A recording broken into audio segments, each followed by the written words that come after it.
do it. Do that thing you need to do. I mean, you have that idea, go chase it down.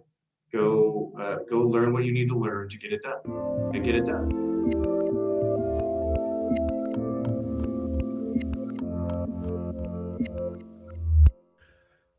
Hey everyone, this is Devin Miller here with another episode of the Inventive Journey. I'm your host, Devin Miller, the serial entrepreneur that's grown several startups and 7- and 8-figure businesses, as well as the founder and CEO of Miller IP Law, where we help startups and small businesses with their patents and trademarks. If you ever need help with yours, just go to strategymeeting.com, and we're always here to help.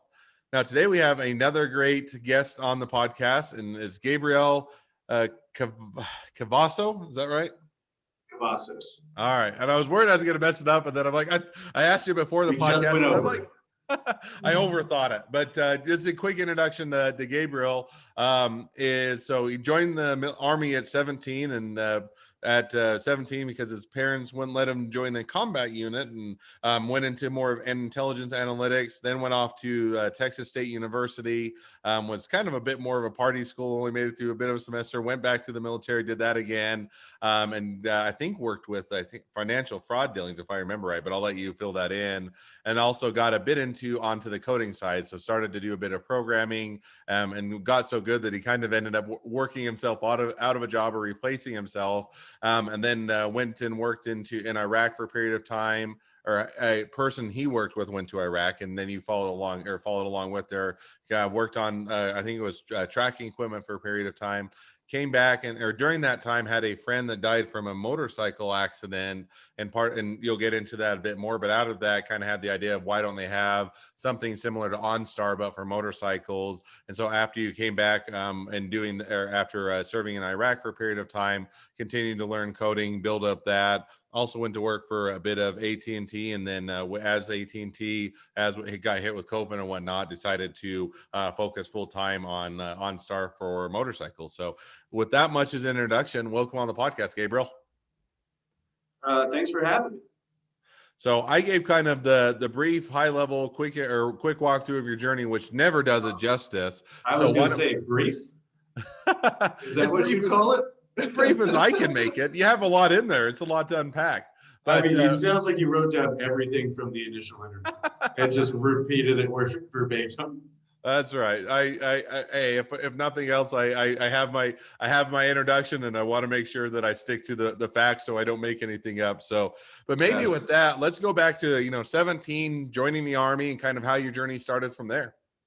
Yeah. So I grew up in a small town in rural West Texas. It's a 3,000 person town. For the longest time, we had the smallest Walmart in the nation. It closed at 9, and a couple years ago, they just got refrigerators in there. So now they sell the coldest beer in town. All right. That's their claim to fame. But yeah, I was going to high school there.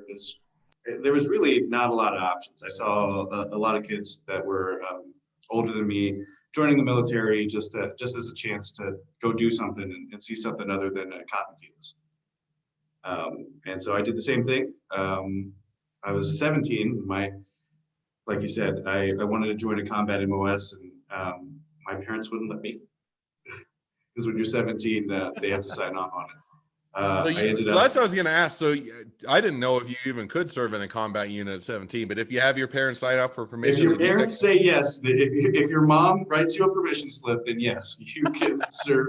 You can serve in a combat MOS. But your mom wouldn't write your permission slip, so then you decided to go into intelligence. Is that right? And analytics? Yeah, I was an intelligence analyst for almost a decade. Oh, cool. So now you did intelligence analytics for a period of time, and and it sounds like it would have been a fun or exciting. And then I think you said, and correct me where I'm wrong, and always correct me where I'm wrong, but then at some point you went to Texas State University and did that for at least a semester, and then kind of came back to the military. Yeah, so I was in the Texas National Guard, and at that time I was planning just to do my weekend. My 1 weekend a month, my 2 weeks a year, just go to college. And while I was in college, I went to one of the biggest party schools in Texas. And I only made it a semester before I was on academic probation, and I was like, you know what? The Army's got some really good jobs out there. Let me see what they're doing.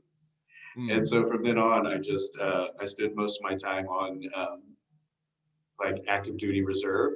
So I would just do my normal job just as a active duty soldier for the National Guard.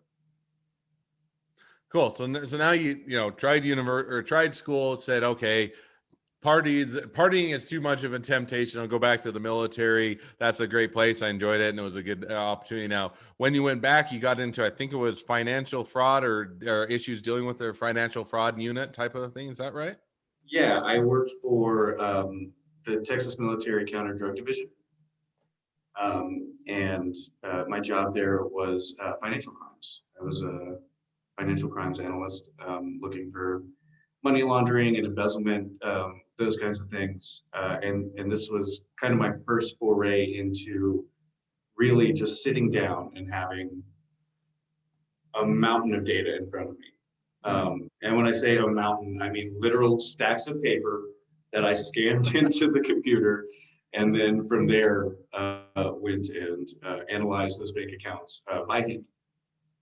It was a very time-intensive process. So now I think because it was a time-intensive process, what you mentioned before is you got into a bit of coding in order to make it more efficient, and then in the end, it ended up making it so efficient you worked yourself out of a job. That's exactly what happened. Yeah, I wanted to not do as much scanning, but turns out that was part of the job that was just absolute necessity. That was the one part that did take a long time. But once it was there, I didn't have to go through each file and find all the statement numbers and move them over and put them into an Excel sheet. I eventually used a ocular character recognition software to pull all that out, and then used a VBA program, which is like the backbone of like Excel and Access and those kind of Microsoft products, and was able to automate that entire process and then apply an obscure mathematical formula I had heard about in a stats class one time called Binford's Law, which is the idea that in a random data set, the number 9 shouldn't appear should appear the least. And the thing about financial crimes is anywhere over money coming into your bank account, anywhere over $10,000 needs to be reported. But you can get around that by putting 9,999, 9,772. And that's called structuring, and it's also illegal.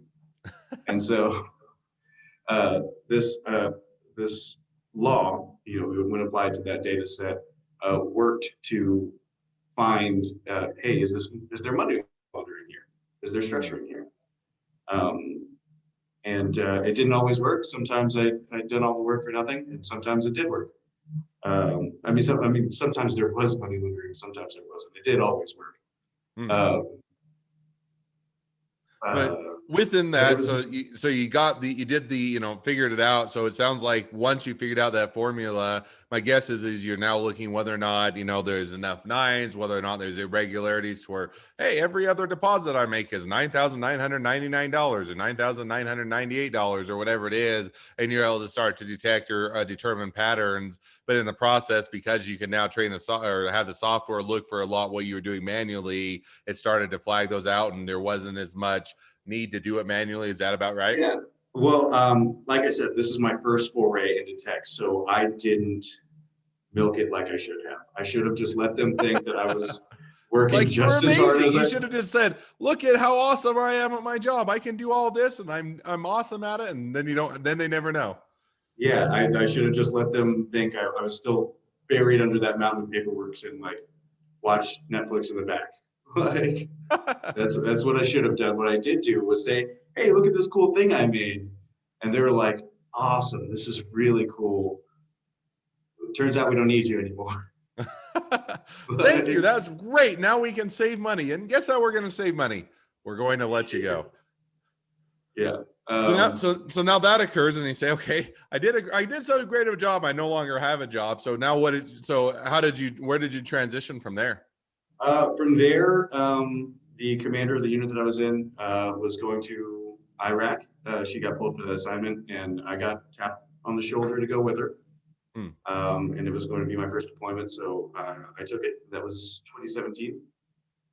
Um, by the time we had gotten to Iraq with all the train up and everything, it was a year and a half in the process. And so, I get to Iraq, and now I have these skills. You know what I mean? I know I can code. I can do a little bit. I know, everything I knew. I learned from Google, and so I'm like, anything that I need to know in the future, I'll probably just Google it. Hmm. Which is something nobody ever told me about tech. Like, hey, you ever heard of GitHub? Like yeah. So I get to Iraq, and there's a lot of processes that can be automated, and I hit the ground. We saw what the other guys were doing, and a lot of it was going to be the same kind of work that I had already done previously, using ocular character recognition to strip everything out and build a data set and then move that data set into a visualization. Hmm. Um, So you were continuing to basically, you almost self-taught coding because you out of almost a desire to make it better on the previous position you had. You go over to Iraq and you kind of take that same mentality of, hey, there's a lot of processes that I can improve, things that can be done better, and they can often be done via software. Now, or help me remember, in the mix of all that, you had your friend that had the motorcycle accident. Was that why you were in Iraq, or was that when you got back, or kind of how did that overlay and play into everything?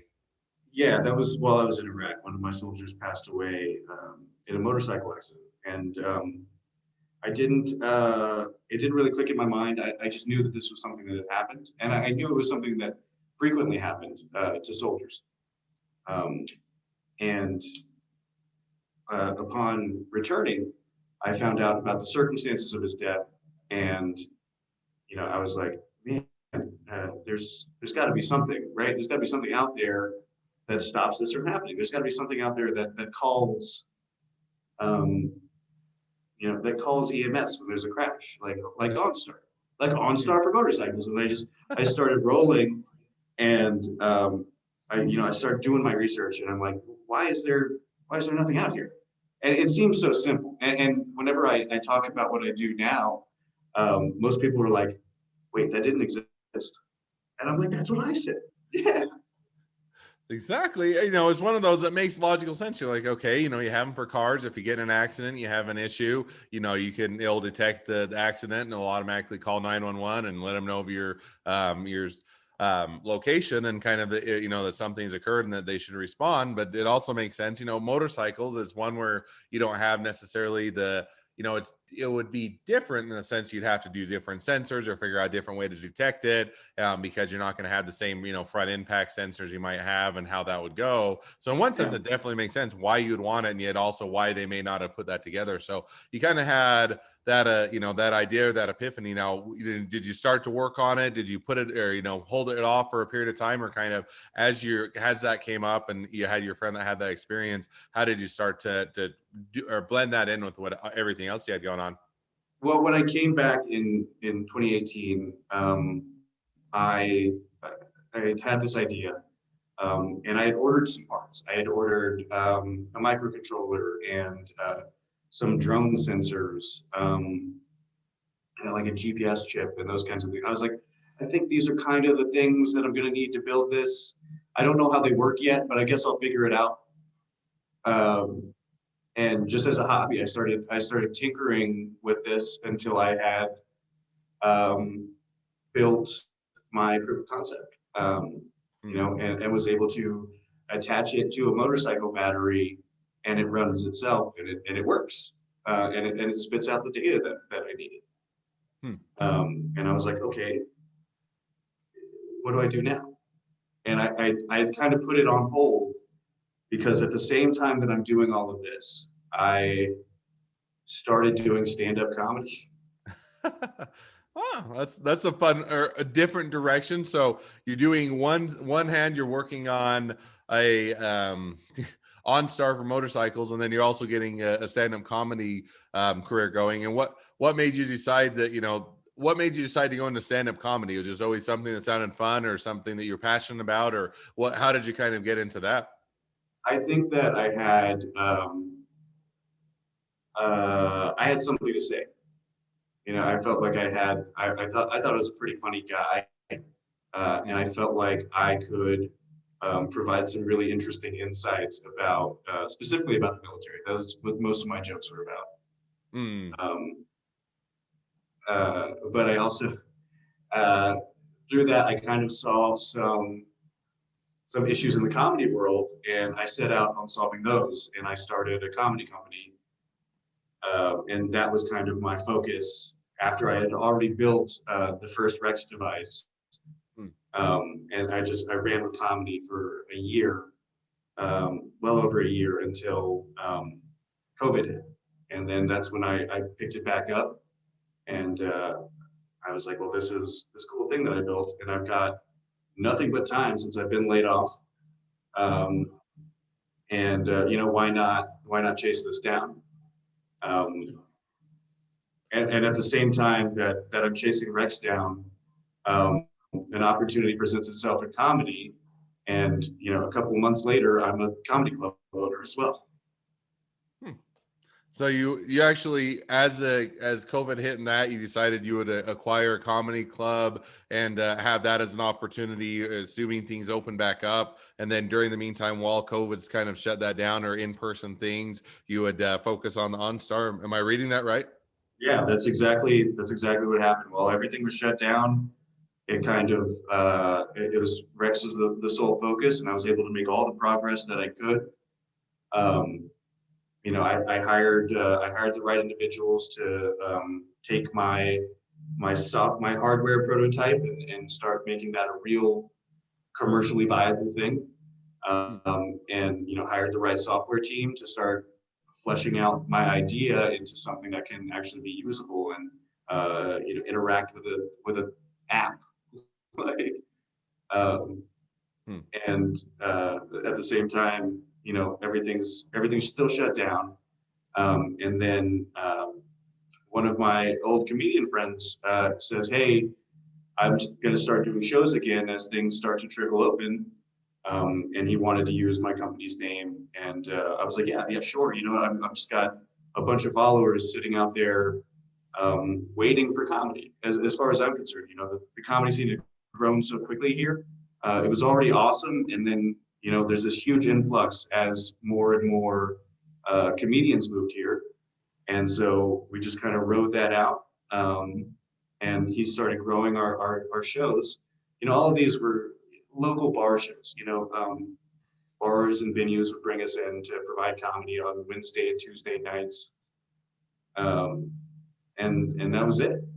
And then all of a sudden, in November, the Creek in the Cave in New York, which was a very beloved by the scene club, shuts down because they couldn't handle COVID. And the guy that I had running the comedy company, his name is Marty Clark. He reaches out to her and says, "Hey, you want to move to Austin?" And so we raised money. I mean, basically overnight. We raised yeah, $400,000 in 2 weeks, and we're able to make this comedy club happen. So you've now got, on the one hand, you've got the comedy club, and on the other hand, you've got OnStar for motorcycles. So kind of now bringing it up to today, are you continuing to pursue both? You know, is both of us a passion? Or, you know, is comedy open back up? Is comedy clubs open back up? Or do you still have a degree of free time such that you can pursue OnStar? Kind of what is the mix, or kind of where things at for you today? The mix is very much currently we just had our opening weekend last weekend. Mm. It went great. And as you know, everything's running smoothly. I barely have anything to do there. I'm mostly standing in the way. Uh, and so it's been a huge relief to not have to worry about that anymore now that we're open. And you know, going forward, everything that I do, I usually spend my days, you know, wake up really early, you know, go fix something at the club, Mm. and then sit at the club and on my laptop just sending emails, and which is most of what running a business is. Sending emails Hmm. and getting quotes back and working on our testing plans and our product development pipeline and our manufacturing, how all the pieces are going to play together. Hmm. So Rex has definitely been a huge focus for me. And then comedy is just it's just so much fun, man. It's so much fun to be around. How could you stay away? Hmm. So now that kind of, so it sounds like to a degree, you're still part of the comedy club, you're still doing that, but it allows you to also focus on and go, or continue to develop the OnStar for motorcycles. So now kind of looking towards the future, now you're saying, okay, this is where I'm at today, this is where I'm headed. Kind of, you look at the next 6 to 12 months, where do you see things headed? Is it more of the focus on the OnStar? You'll get that out in the marketplace going. Is it already out in the marketplace? And same thing in the comedy club. Kind of, where do you see that balance, or where do you see things headed?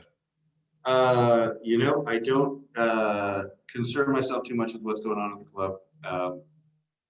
I'm just there because I'm the guy that knows how to use a drill the best.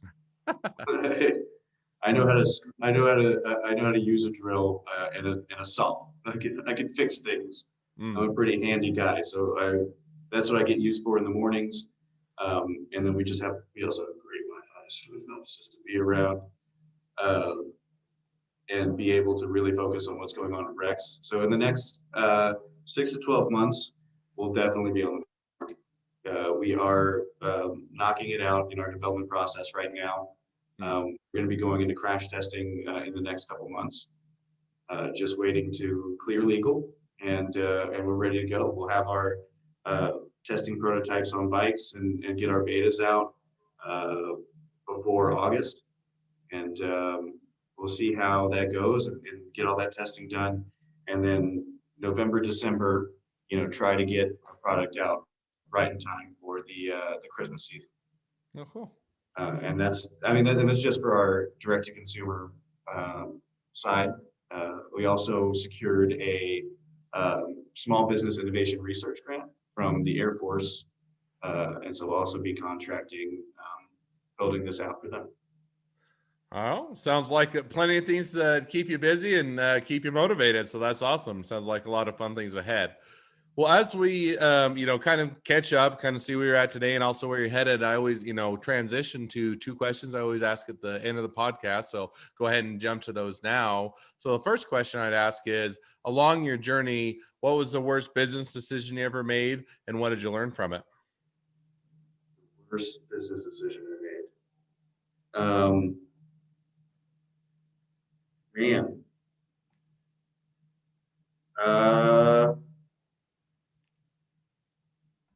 I knew this was going to be on the quiz and I didn't study. The worst business decision I made was initially, I think what took me so long getting my focus back into Rex was trying to work with friends.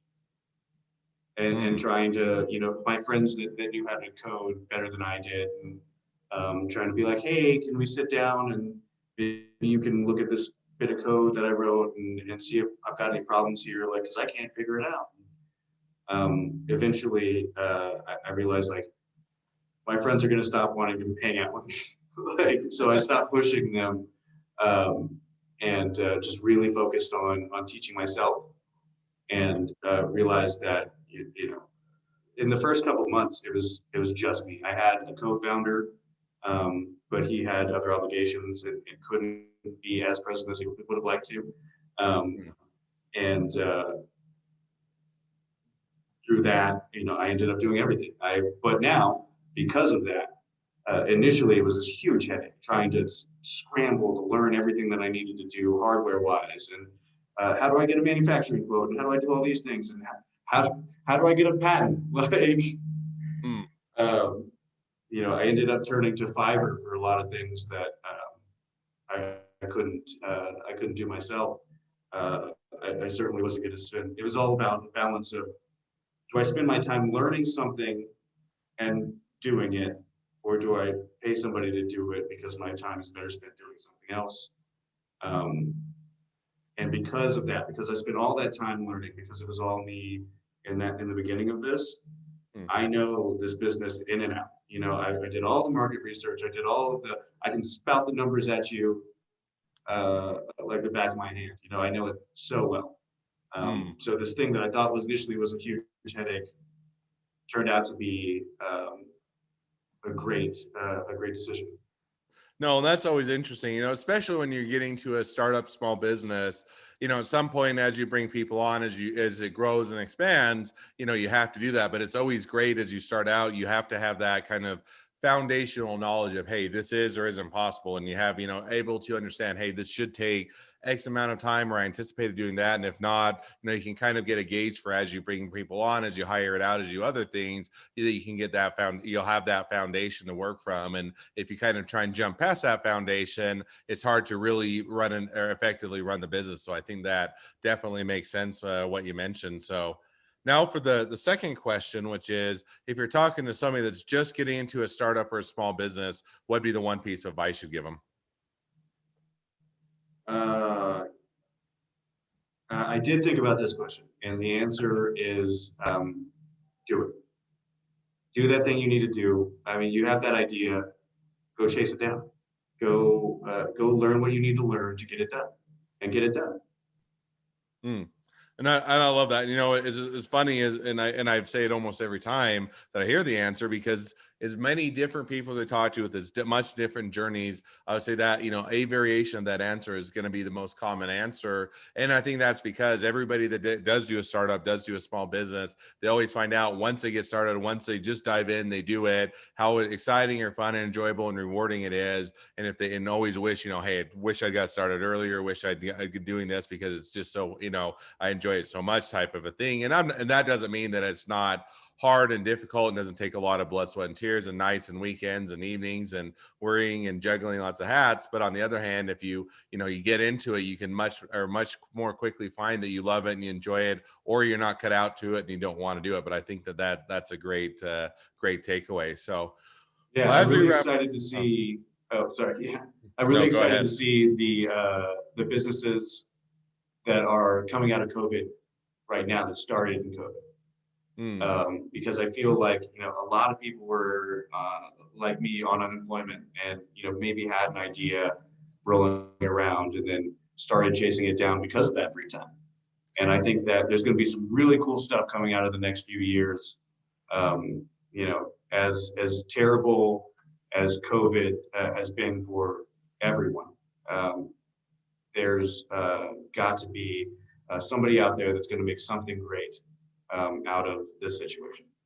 No, and I absolutely agree. And I think it'll be interesting, because I think COVID is, one, giving people more time to think, ponder, look, review, and then also, more time on their hands, because have been stuck inside, but also gives you an opportunity to say, hey, I can do this, or I'm going to pursue this, or I have the time now to do it, when I've always kind of made excuses or put on the back burner. And a lot of those excuses have been removed. So I think it will be an exciting time to see how it all evolves, and how many startups and different startups come out of all of it. So I'm Yeah, it's a certainly in really, agreement. I think it's going to be a really great time to be an IP lawyer. Well, I'll definitely always take that, because that's my love and my passion. So, well, as we wrap up, if people want to reach out, they want to find out more about you, your business, they ride motorcycles, they want to be a customer client, they're an upcoming comedian, want to be do a show at your club, they want to be an investor, they want to be a partner, they want to be an employee, they want to be your next best friend, any or all of the above. What's the best way to reach out to you, find out more, and connect with you? You can find us on all social medias at GetRex, WREXX. You can find us at getrex.com. You can find the comedy club at creekandcave.com. Come by and see us.